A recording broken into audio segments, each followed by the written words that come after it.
Hello everyone, welcome back to my channel. ఈరోజు నేను HR analytics dashboard గురించి explain చేస్తున్నాను.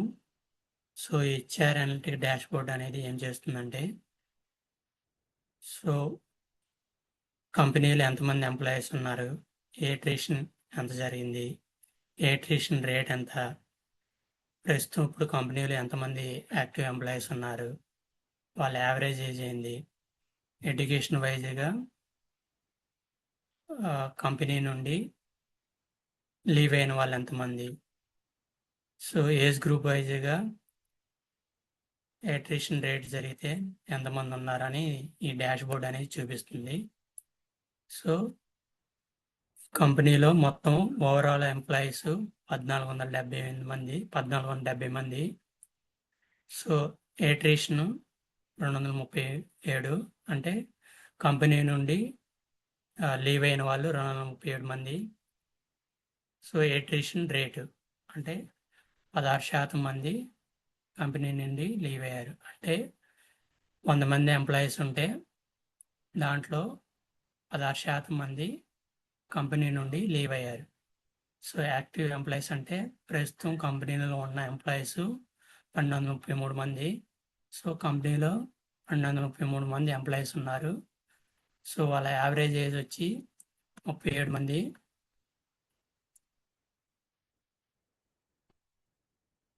సో 1470. So attrition 237.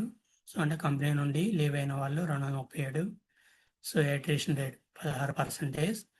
సో అంటే కంపెనీలో లీవ్ అయిన కంపెనీ నుండి కంపెనీ వదిలేని వాళ్ళ పర్సంటేజ్ 16%. ప్రస్తుతం కంపెనీలో ఉన్న ఎంప్లాయీస్ 1233. సో వాళ్ళ యావరేజ్ ఏజ్ వచ్చి 37. So department wise attrition. So department వైజ్గా అట్రిషను. సో R&D వచ్చి 113, 133 అట్రిషన్ కౌంటు. తర్వాత sales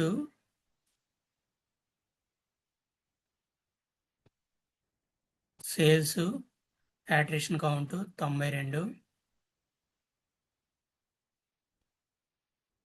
HR attrition count 12.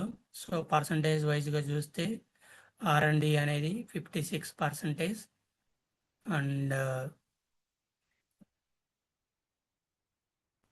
HR department వచ్చేసి attrition count 5%, and sales percentage వచ్చి 38. సో ఎక్కువగా R&D అట్రిషన్ కౌంట్ అనేది చాలా ఎక్కువగా ఉంది. So number of employees. So ఇది పై చార్ట్లో డిపార్ట్మెంట్ అట్రిషన్ అనేది పై చార్ట్లో చాలా వివరంగా చెప్పబడింది. Next number of employees by age group. అంటే ఇది స్టాక్డ్ కాలం చార్ట్లో ఏజ్ గ్రూప్ వైజ్గా ఎంప్లాయీస్. సో ఇక్కడ 20 నుంచి 34, అండర్ 25, 25 నుంచి 34, 35 నుంచి 44, 45 నుంచి 54 ఏజ్ ఆర్ ఓవర్ 55 ఏజ్ ఉన్న వాళ్ళని ఏజ్ గ్రూప్ వైజ్గా ఎంప్లాయీస్ వైజ్గా ఏజ్ గ్రూప్ వైజ్గా ఎంప్లాయీస్ అనేది ఇక్కడ చూపించబడింది. సో 25 నుంచి 34 గ్రూప్ ఉన్నవాళ్ళు, 35 నుంచి 40 గ్రూప్ ఉన్నవాళ్ళు కంపెనీలో ఎక్కువ మంది ఉన్నారు అని ఇక్కడ స్టాక్డ్ కాలం చార్ట్లో చూపించబడింది. సో జాబ్ సాటిస్ఫాక్షన్ రేట్ అంటే, సో జాబ్ వైజ్గా రేటింగ్ అంటే రేట్ 1 అంటే లో సాటిస్ఫాక్షన్ రేట్, రేట్ 2 అంటే, సో రేట్ 3, రేట్ 4 అంటే లో సాటిస్ఫాక్షన్ రేట్ అనేది జాబ్ సాటిస్ఫాక్షన్ రేట్ అనేది చాలా ఎక్కువగా ఉందని ఇక్కడ చూపించబడుతుంది. సో జాబ్ రోల్స్ వచ్చేసి health care representative, human resources, laboratory technician, manager, manufacturing director, research director, research scientist, sales executive, sales representative.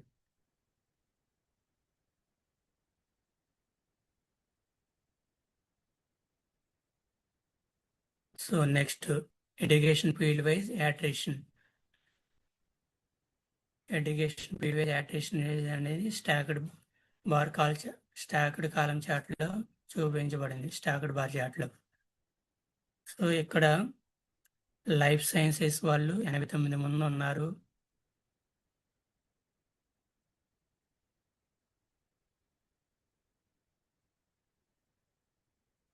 So education field వైజ్గా యాట్రేషన్ అనేది ఇక్కడ జరిగింది. సో లైఫ్ సైన్సెస్ వైజ్గా యాట్రేషన్ అనేది 89 ఉంది. మెడికల్ వైజ్గా యాట్రేషన్ అనేది 63 ఉంది.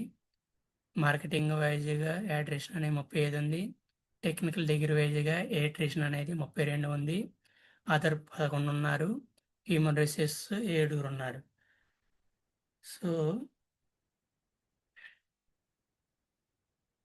సో లైఫ్ సైన్సెస్ వాళ్ళు అట్రిషన్ అనేది ఎక్కువగా ఉంది. అంటే లైఫ్ సైన్సెస్ వాళ్ళు ఎందుకు ఎక్కువగా కంపెనీ నుండి లీవ్ అవుతున్నారు అనేది మనం కంపల్సరీగా ఇచ్చారనే వాళ్ళు తెలుసుకోవాలి.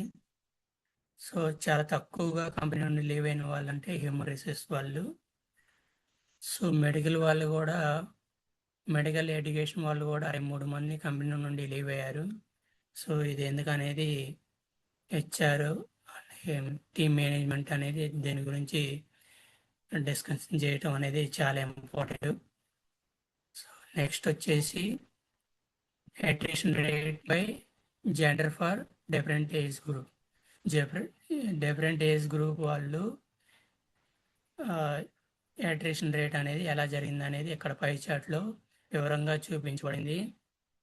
సో అండర్ 25 వాళ్ళు 38 మంది లీవ్ అయ్యారు.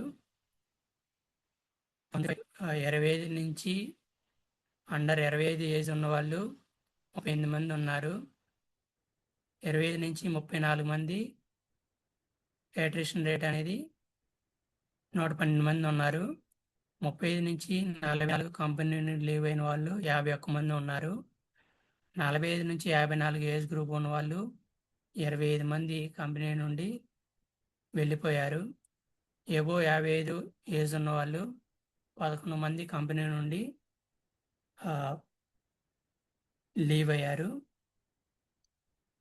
సో ఓవరాల్గా ఎక్కువ మంది కంపెనీ నుండి లీవ్ అయిన వాళ్ళు 237 మంది ఉన్నారు. సో ఈ హెచ్ఆర్ అనలిటిక్స్ డాష్బోర్డ్ని పూర్తిగా అబ్జర్వ్ చేసి కెరీర్ గ్రోత్ వైజ్గా జెండర్ ఎడ్యుకేషన్ ఫీల్డ్ వైజ్గా అట్రిషన్ ఎందుకు ఎక్కువ జరిగింది అనేది డిస్కస్ చేయడం అనేది చాలా ఇంపార్టెంట్. So thank you.